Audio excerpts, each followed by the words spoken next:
उसके साथ साथ आसपास के सारे इलाके, Chandni Chowk, important metro station, airport, railway station, लगभग हर एक पर 200 से ज्यादा धमाके करने की तैयारी थी और 200 से ज्यादा आईईडी तैयार किए जा रहे थे लगातार। यही नहीं, इस समय की, इस वक्त की आपको सबसे बड़ी खबर हम ये बता रहे हैं कि इस समय जिस आतंकी मॉड्यूल के तहत महीनों से मुंबई में 26/11 जैसे धमाके को अंजाम देने की कोशिश और साजिश की जा रही थी। याद रखिएगा 10/11 है तारीख, क्योंकि 10/11 यानी कि 10 नवंबर तारीख थी और इसी 10 नवंबर के आधार पर 26/11 की तरह की एक बड़ी साजिश को अंजाम देने का कोई एक पैमाना तय किया जा रहा था। इस साजिश को 2025 यानी कि पूरे वर्ष काम किया जा रहा था और उसके साथ साथ इसे ही अंजाम देने की कोशिश की जा रही थी। सूत्रों के हवाले से ये खबर है, मुकेश मेरे साथ हैं। मुकेश, बहुत बड़ा खुलासा है ये, इससे ये पता लगता है कि ये तो सिर्फ एक छोटी सी चिंगारी ही रह गई है।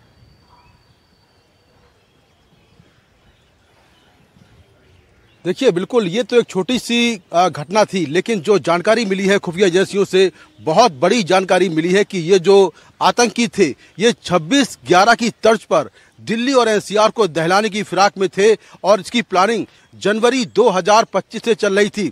जनवरी 2025 से लगातार जो डॉक्टरों का पूरा एक टेरर नेटवर्क था, ये लगातार जो विस्फोटक है, जो हथियार हैं, वो इकट्ठा कर रहे थे और ये भी जानकारी मिली है कि जैश-ए मोहम्मद के इशारे पर ये सारा काम किया जा रहा था। अब तक की जानकारी के मुताबिक दिल्ली और एनसीआर में जो बहुत सारी लोकेशन हैं, जिसमें फरीदाबाद है, गुरुग्राम है, नोएडा है, दिल्ली है, इनके जो हाई प्रोफाइल इलाके हैं, भीड़ भाड़ वाले बाजार हैं, मेट्रो स्टेशन है, रेलवे स्टेशन है, एयरपोर्ट है, यहाँ पर ये बड़े धमाके करने की प्लानिंग कर रहे थे और इनकी प्लानिंग थी कि 200 आईडी तैयार किए जाएं, यानी कि 200 जगहों पर एक साथ धमाके हों। तो ये बड़ी प्लानिंग कर रहे थे और जैश-ए मोहम्मद ने खास तौर पर डॉक्टरों के ग्रुप को चुना था, क्योंकि जो अल फलाह यूनिवर्सिटी है फरीदाबाद में, वहाँ 40% कश्मीरी जो बच्चे हैं वो पढ़ते हैं और कश्मीरी स्टाफ भी है वहाँ पर। तो खास तौर से अल फलाह यूनिवर्सिटी के डॉक्टरों को चुना गया था। इसके साथ ही अल फलाह यूनिवर्सिटी के साथ ही जो कश्मीर में डॉक्टर हैं उनका भी ग्रुप इसमें एक्टिव था। तो ये इसलिए चुना गया था कि डॉक्टरों पर किसी को शक नहीं होता है, वो समाज के बीच में रहते हैं, लोगों की सेवा करते हैं, लोगों की जिंदगी बचाते हैं। तो डॉक्टरों को इसलिए चुना गया था कि दिल्ली और एनसीआर में जब इनका मूवमेंट हो, जब ये घूमे, तो कोई इन पर शक ना करे, इसीलिए उनको चुना गया था। और ये लोग लगातार पिछले कुछ समय से दिल्ली के अलग अलग इलाकों की रेकी कर रहे थे और 200 आईडी बनाने की फिराक में थे, क्योंकि जितना विस्फोटक मिला है वो 2900 किलो विस्फोटक पूरे दिल्ली और एनसीआर में कई जगहों पर धमाके करने के लिए काफी है। इसीलिए ये प्लानिंग कर रहे थे कि करीब 200 आईडी बनाए जाएं और दिल्ली एनसीआर में तमाम जगहों पर एक साथ सीरियल ब्लास्ट किए जाएं। तो 26/11 की तर्ज पर ये देश को दहलाने की फिराक में थे, लेकिन उसके पहले ही इनको पकड़ लिया गया और एक बहुत बड़ा जो हमला होने वाला था उसको रोक दिया गया है।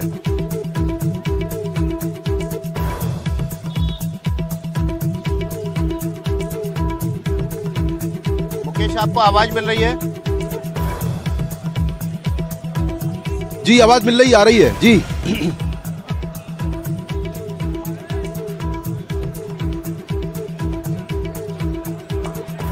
जी, आवाज आ रही है।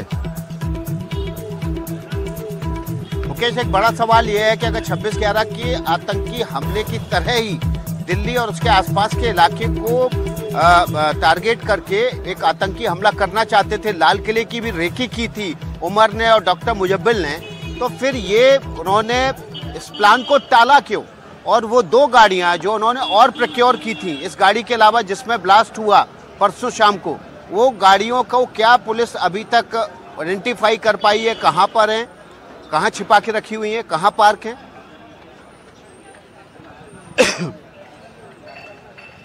देखिए, टाला इसलिए कि जो हमला करना था उसके पहले ही इनको पकड़ लिया गया। इन्होंने पूरा विस्फोटक स्टोर कर लिया था और जो आईडी हैं, टाइमर्स हैं, उनको बनाने का जो काम था वो शुरू हो चुका था। लेकिन इसी बीच एक गलती हो गई।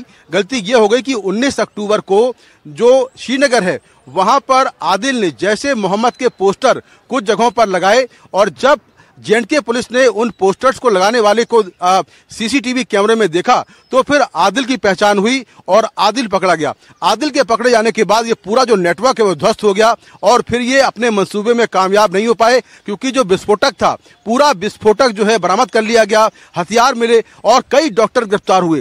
तो इसी बात के चलते जो उमर मोहम्मद है वो पैनिक मोड में आ गया और उसने तुरंत 10 नवंबर को जब ये पूरा मॉड्यूल पकड़ा गया तो 10 नवंबर को सुबह 7 बजे उसने अल फलाह यूनिवर्सिटी से अपनी गाड़ी को लिया और वहां से सुबह 7 बजे वो निकल गया और एकदम से पैनिक मोड में था। उसको ये लग रहा था कि उसके साथी पकड़े गए हैं, विस्फोटक मिल गया है, अब वो भी गिरफ्तार हो जाएगा, तो वो दिल्ली की तरफ भागा और गाड़ी में विस्फोटक था। इसके बाद वो दिल्ली के अलग अलग इलाकों में घूमता रहा और वो शायद उमर मोहम्मद ने पाकिस्तान में किसी दो और गाड़ियों को प्रोक्योर किया था, खरीदा था। उस गाड़ी के अलावा जो इस धमाके में इस्तेमाल हुई उन 2 गाड़ियों का क्या पता चल पाया है? देखिए, अभी तक उन गाड़ियों के बारे में कोई जानकारी नहीं मिल पाई है। 2 गाड़ियों की बात और आ रही कि 2 गाड़ियों को और परचेज किया गया था, लेकिन वो गाड़ियां कहां हैं, वो गाड़ियां क्या दिल्ली एनसीआर में हैं या दिल्ली एनसीआर से बाहर हैं, उनके बारे में अब तक कोई जानकारी नहीं मिल पाई है। वो गाड़ियां किस मॉडल की हैं, कौन सी गाड़ियां हैं और साथ में वो गाड़ियां किससे ली गई हैं, इसके बारे में अभी तक कोई पुख्ता जानकारी नहीं मिल पाई है। हालांकि ये जानकारी जरूर मिल रही है सूत्रों से कि 2 और गाड़ियों को परचेज किया गया था, लेकिन उन गाड़ियों के बारे में कोई पुख्ता सबूत या पुख्ता जानकारी नहीं मिल पाई है। एनआईए के साथ साथ जो दिल्ली पुलिस की स्पेशल सेल है वो इस मामले में लगातार तमाम जगहों पर छापेमारी कर रही है और छापेमारी के बाद हो सकता है कि गाड़ियों के बारे में जानकारी मिले और इस मॉड्यूल के जितने लोग भागे हुए हैं उनके बारे में भी कोई पुख्ता जानकारी मिल पाए। तो लगातार एनआईए के साथ साथ जो तमाम राज्यों की पुलिस है वो लगातार तमाम जगहों पर छापेमारी कर रही है और जितने भी लोग इस पूरे जैश-ए मोहम्मद के मॉड्यूल से कनेक्टेड हैं उनके ठिकानों पर लगातार छापेमारी की जा रही है। बहुत सारे लोग डिटेन किए जा रहे हैं। मेवात में भी छापेमारी हुई है और मेवात से एक मौलाना पकड़ा गया है जिसने मुजम्मिल को अपना घर किराए पर दिया था, जहां से 2500 किलो से ज्यादा विस्फोटक बरामद हुआ है। तो ये बड़ी जानकारियां निकलकर सामने आ रही हैं। एक और बात विकास सामने आई है कि जहां पर धमाका हुआ वहां पर 8 गाड़ियां बुरी तरह से क्षतिग्रस्त हो गई थी। इसके अलावा 22 और ऐसी गाड़ियां हैं जिनको नुकसान हुआ है, तो कुल 30 गाड़ियों को नुकसान हुआ है। इससे आप अंदाजा ये लगा सकते हैं कि जो विस्फोट है वो कितना शक्तिशाली था। 30 गाड़ियां डैमेज हुई हैं और ये भी एक बड़ी जानकारी निकलकर सामने आ रही है जांच एजेंसियों के सूत्रों के हवाले से। एक और बड़ी खबर आ रही है इस वक्त फरीदाबाद से, अल फलाह यूनिवर्सिटी से। यहाँ पर मल्टीपल एजेंसीज ने छापेमारी की है और एक ट्रक में सामान लेके हरियाणा पुलिस निकली है। रवीश रंजन शुक्ला हमारे सहयोगी वहां पर हैं, उनके पास जाएंगे, इस खबर का और अपडेट लेंगे। लेकिन इस खबर से पहले सीधे चलते हैं हमारी सहयोगी मनोज्ञा लोहीवाल के पास। उनके पास एक और बड़ी खबर आ रही है। जम्मू कश्मीर की बात कर रहे हैं हम, जहां 200 से ज्यादा रेड पड़ी है और ये 200 से ज्यादा रेड सेना, पुलिस के साथ साथ केंद्रीय सुरक्षा बल लगभग सभी ने की है। और एक साथ इस रेड में ये साफ हो जाएगा कि आखिरकार इसके पीछे कौन कौन था। आपको मैं यहाँ पर 2 तस्वीरें भी दिखा दूं कि जहां एक और 200 रेड चल रही हैं, तो वहीं उसके साथ साथ ये भी साफ हो रहा है कि केंद्रीय सुरक्षा बल सब एक साथ शोपियान, पुलगाम और सब आसपास के इलाकों में लगातार